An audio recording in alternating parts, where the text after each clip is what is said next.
Good morning. It's Monday, December 8th. My name is Howie Rosenberg, and I promised you on Friday that I would start showing you around my Aweber account. So let me do that right now. I'll switch over to my screen view and you can see what I'm doing. Okay, here we are in one of my Aweber accounts. Now, it may even pay to have multiple Aweber accounts at some point. If you're starting to develop a big list, you may want a second account that you can just do things and test things in that won't affect your current account. So I actually have lists already, but you may be taken right to a prompt to create a list. If you already have lists, you can click on this here where it says My Lists, and it will bring up all the lists you have, and then you can click on this button over here. It says Create a List.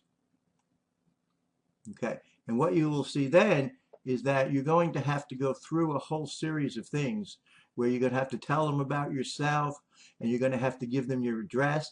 And your address is very, very important. Now, it does not have to be your actual street address, but there must be an address to put in your emails, because that is a requirement of federal law that all emails sent out in this fashion must have an address there. So I could just leave this with my company name, and I can leave it with my address.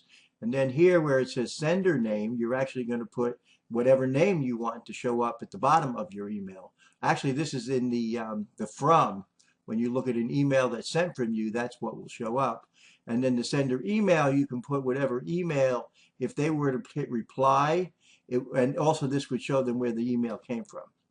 And then you go on to the next step, and you must give your list a name. And the name has to be not only unique to you, but it has to be unique to any list in Aweber. So you never know. For instance, if I were to try to create a test, something called test 123, and hit enter, it will probably tell me that this is not going to be good, because somebody else has probably already created this list. No, test 123 went through. Okay, then you'll see here the next thing is something called a confirmation. Now, you may not have heard of this yet, but there are two ways to send out messages from autoresponders.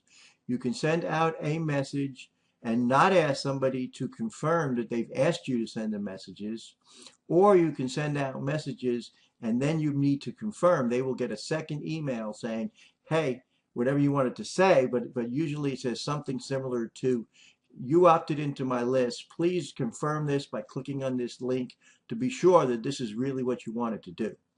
Now, one of the features of Aweber at this point is that you must set it up this way, but you can go in and remove this later if that's really what you want to do.